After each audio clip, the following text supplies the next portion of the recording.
Either we are there or not, ITSPmagazine still gets the best stories. There are plenty of conferences and all sorts of events that spark our curiosity and allow us to start conversations with some of the world's brightest minds. In person or virtually, we sit down with them at the intersection of technology, cybersecurity, and society. Together, we discover what the synergy of these three elements means for the future of humanity. Knowledge is power, now more than ever.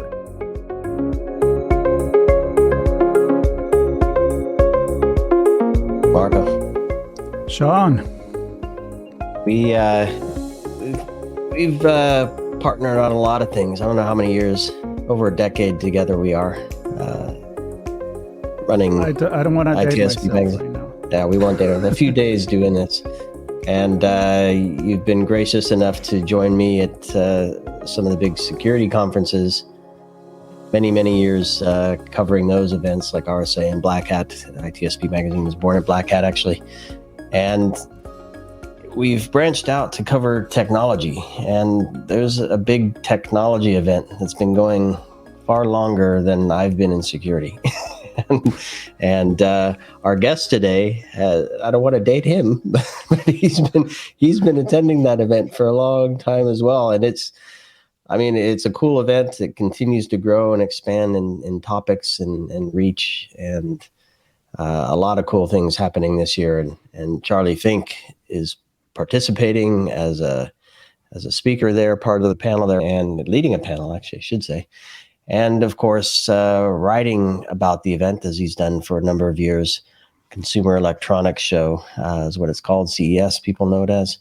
And I'm excited to chat with Charlie about his session and about the broader, where have we come from and where are we headed, does he think, in terms of advanced technologies and its connection to society. And Charlie, Thanks, we don't have an Thanks, entire Marco. day. I know. We have. I know this is the problem with being a geezer. When you ask me a question, it could go on for quite a while. I will say this is my 31st or 32nd CES. I've been every year since probably 1991. I took some time off, about 7 years, sort of right around the time the smartphone took off. But I came back as a writer, and I'm a college professor and a podcaster. My weekly podcast, This Week in XR, comes out every Friday. I co-host with Roni Abovitz, who's the founder of Magic Leap. So he's kind of famous, and it's become quite popular. And we cover tech broadly with sort of a bias toward extended reality, but I would say now we talk about AI more than anything. And that, of course, is the topic of the panel that I am moderating for Digital Hollywood on Monday. We have a bunch of terrific entertainment and technology people up there, or people involved with entertainment technology. And everyone has got a perspective, including Google and Paramount Global and HTC. I mean, that's a good panel. And we'll see how people are applying AI to their businesses and where they think we're going now in the post-strike world. So interesting topic. It's Digital Hollywood. They put a lot of great people together, but then they put you together on stage. So I think there's 7 or 8 people on our panel, and we've got 40 minutes. So I don't know. You do the math. Everybody gets to speed talk for 6 minutes. But it is an interesting topic, and I'm looking forward to what everyone has to say. For a strike that lasted that long, 5 over 6 months almost.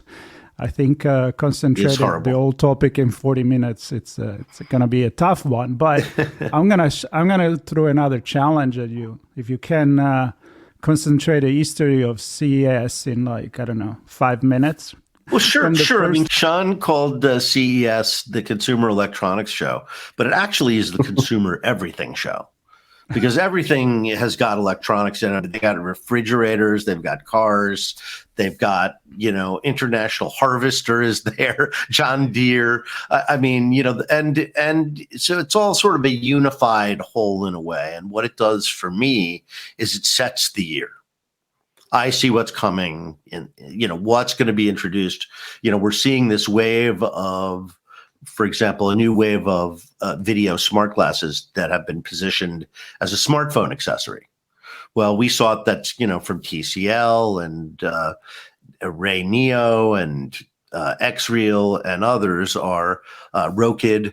These are, $300 glasses that plug into your smartphone. So instead of watching a 6-inch screen, which is like a 5% of your field of view, unless you hold it really close to your face, it throws up a 200 or 300-inch big screen HD TV, HD-ish.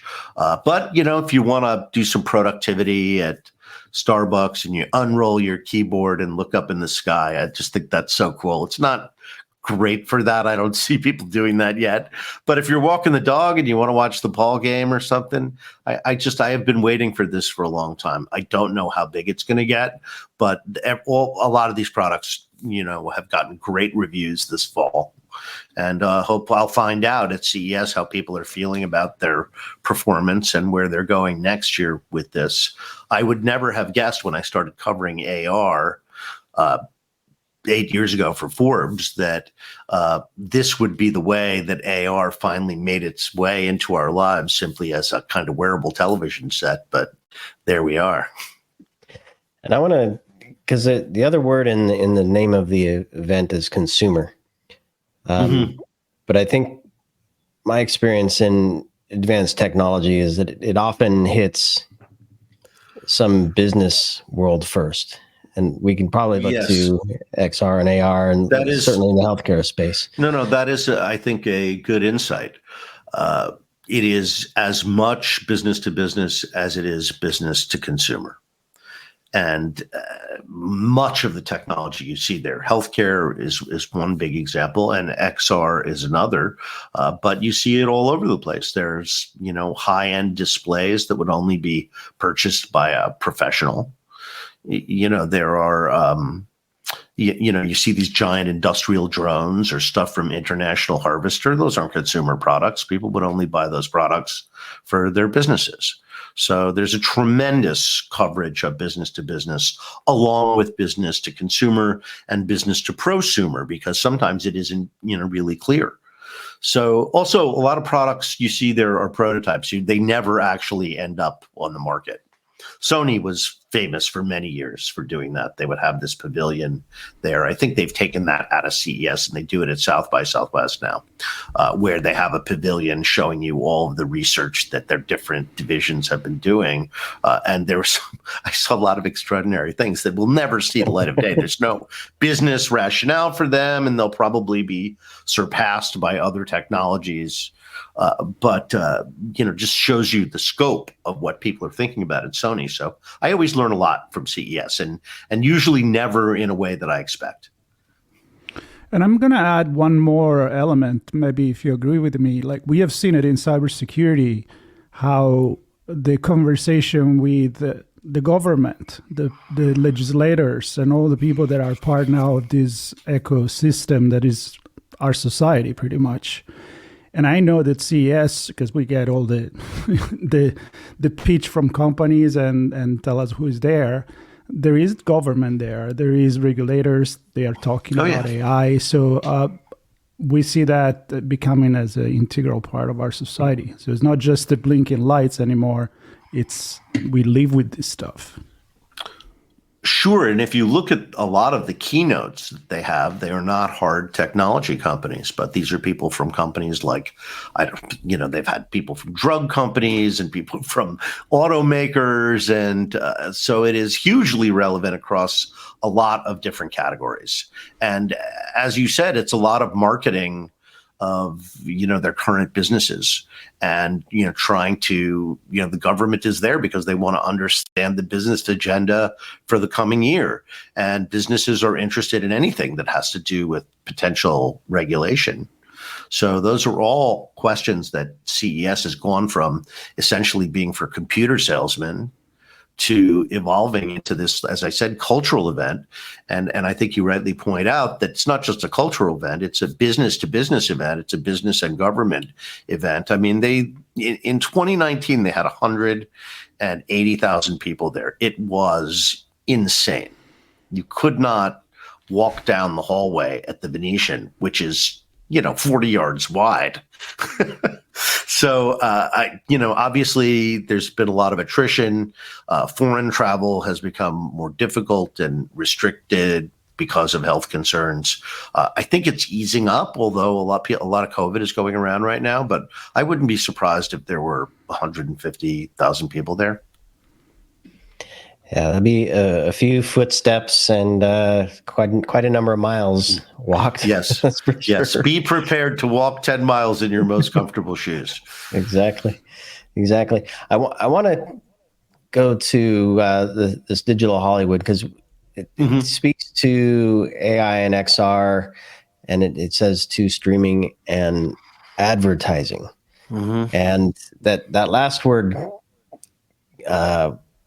catches me. I mean, obviously, everything is ad driven these days, it seems. But what are your thoughts with respect to advertising there? What's going on? Hollywood has always been interested in consumer electronics, starting with technical people, and eventually, because it's become a cultural event, most of the technical people at the studios attend CES at least for a couple of days because there's cameras and other systems there that are relevant to them. And as you point out, policymakers and other businesses that may be adjacent to or related to their business. So, there are a lot of people there making deals. And of course, the future of advertising is a very, very important topic, as are streaming services. Now, Victor Harwood, who runs Digital Hollywood, has been doing this for 35 years.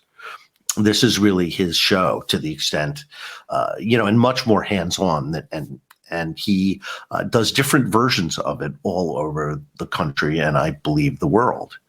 And, this is sort of his CES version. He has a close relationship with CES. He's been programming this sort of side show or complimentary show. It's an additional ticket.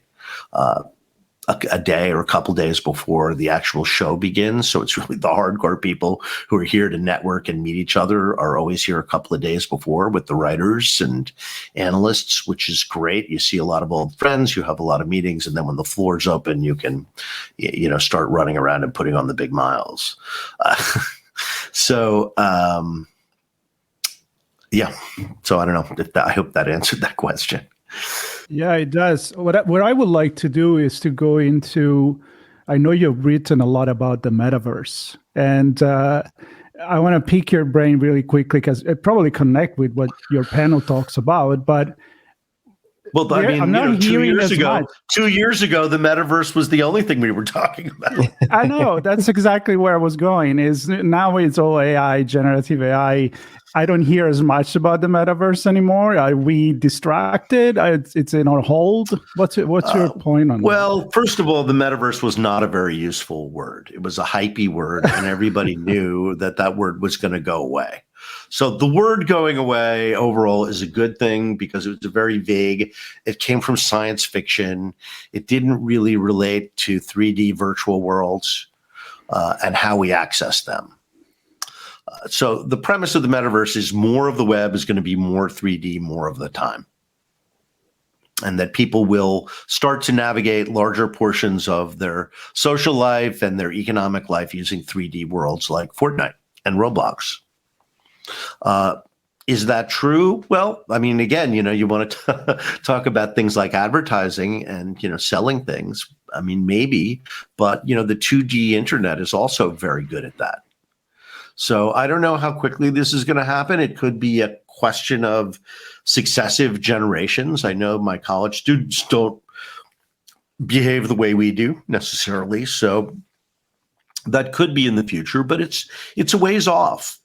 I do think that Meta wants to build a metaverse. I don't think they're calling it that anymore, but they want to build this connection of 3D virtual worlds through which you can move seamlessly, taking with you your identity and digital assets and social graph.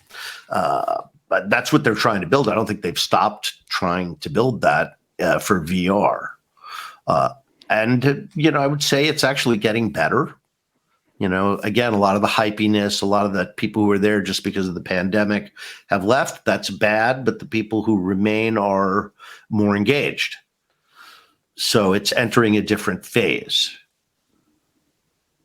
Well, they changed the name. The metaverse it's entering a different phase and not calling itself the metaverse anymore. I mean, remember what everybody was saying 2 years ago, which is this is going to unfold over 10 years. And you know what happens when tech people say 10 years? They mean 20 years, right? 10 years, 5 years from now, it's still going to be 10 years.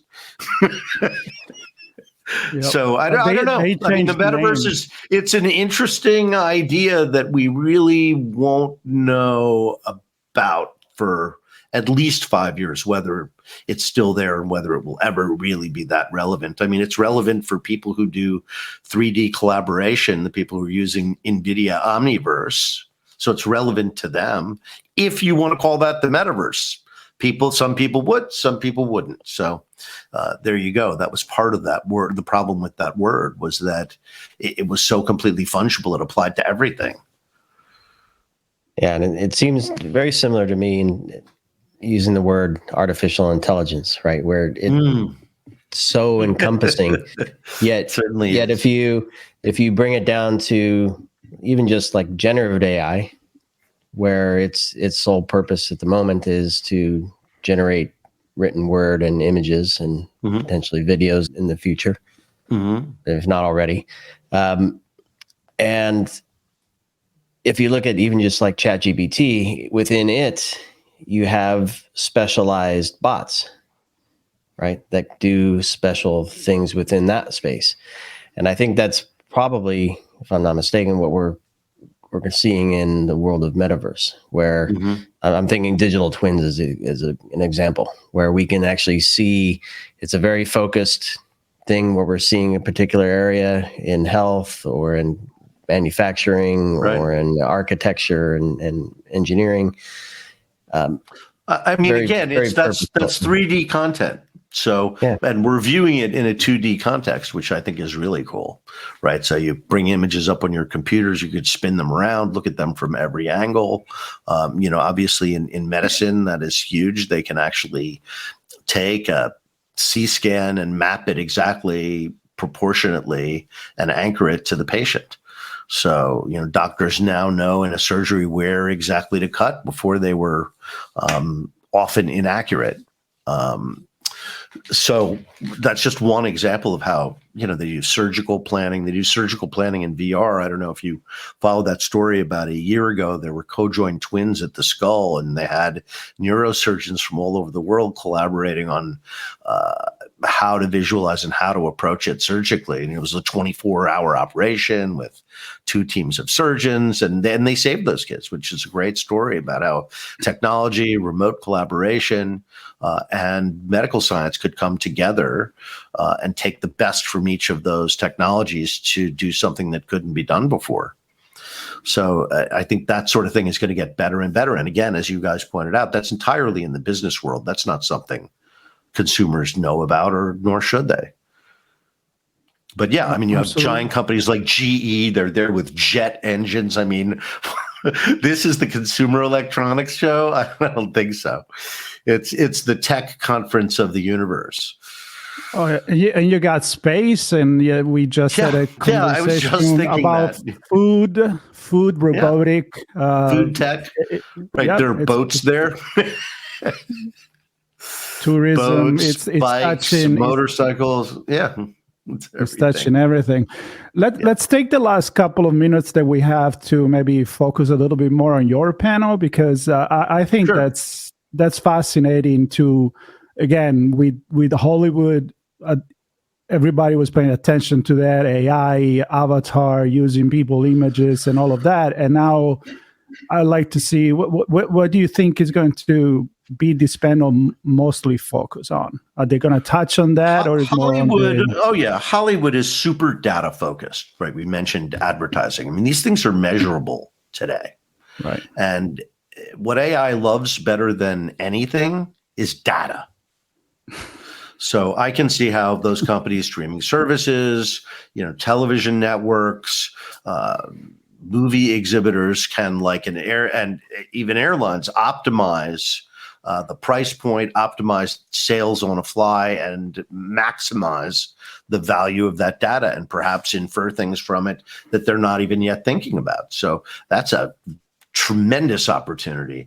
There's obviously, you were talking about text to image and how it might affect the special effects and animation pipelines. It's possible they could streamline them. It's possible they could make them much better. So people are exploring those opportunities with great zeal. So I don't think anybody knows anything yet in particular, or has an application that's sort of broken through, because things are still in development and unstable. Anything you establish today is going to get reestablished and reestablished. So it's early going, but I think that's my prediction, the things that we're going to hear from them. Very helpful from a business perspective, from a product perspective, maybe. I mean, it's a very democratizing technology. It's going to allow a lot of people to make fake movies. The problem is they're not storytellers. They don't have access to the sound, which is so critical to convincing you that images are authentic and real. What it will result in probably is a zillion more videos on TikTok, or a change in the videos we watch on TikTok. Or Reels, or take your pick, Google Shorts, or whatever they call their thing. Yeah, YouTube Shorts. Yeah. What I find interesting is the makeup of the panel, because I'll start with the CAA, Creative Arts, right? So the story, right, and that story has to live somewhere. So it's going to live on some powerful piece of hardware. There's NVIDIA in the panel that's supported by some infrastructure. That's Microsoft on the panel. That's presented through some interface. That's HTC on the panel. And the final result is the creative piece comes the actual content. That's Paramount on that panel. So you get to have that conversation with what I feel is a very broad view of this ecosystem, which is pretty cool. Any thoughts on that? Like I said, I'll be interested to hear what they all have to say. There certainly is a lot of different viewpoints and interests in the business. Certainly Microsoft and Google have very broad interests, and they have their own AI products, whereas companies like Paramount and people who work with talented CAA are trying to use it for to improve for process improvements, as well as data analysis. They have data as well, but it's different kind of data than streaming services have, for example. But it applies across multiple layers of those businesses for those giant companies. And then there's giant and there's giant, right? I mean, Microsoft is many times bigger than Paramount, for example. So, and of course, CAA is not really a company as much as an alliance of representatives of talent. So anyway, it should be a great panel. It's, as I said, it's a bit big to have what I would call a conversation, but we did last year have a very, very spirited conversation about AI. If you remember the moment, supposedly everybody at Google was running down the hall with their pants on fire, trying to catch up with Microsoft and ChatGPT.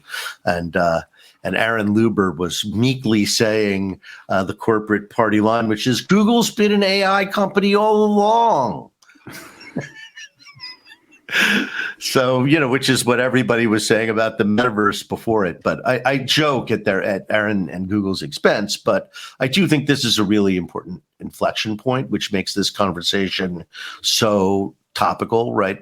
We treated the metaverse was a big deal. That was just 1 year. But now AI is a big deal 2 years in a row. So it could be a big deal. I don't know. Yeah, I think we're getting there. And, it's like when we have our conversation in our panel, our goal is to make people think about what is coming up and where we're standing now. So I don't expect in 40 minutes to exhaust the topic, but it'd be interesting. I think it will be a lot of spinning of other type of conversation from there. So yeah, of course, this is going to be a quick reminder. It's going to be called Immersive AI XR AR Media Leadership, and it's going to be Monday, January 8th, 1:40 p.m. at the area level 1. That can find all this information in the notes under this podcast, or if you're watching the video. And Charlie, this was a great conversation. I would love to have you back in a more extensive conversation if you're ever up for that. Of course. And I want to thank everybody for paying attention. Follow more conversation we're going to have coming up in the pre-event for the CES Las Vegas 2024. Sean, Charlie, thank you very much. Have a great one. Thank you. We hope you enjoyed this episode of our on-location conversation. If you learned something new and this podcast made you think, then share ITSPmagazine.com with your friends, family, and colleagues. If you represent a company and wish to associate your brand with our conversations, sponsor one or more of our podcast channels.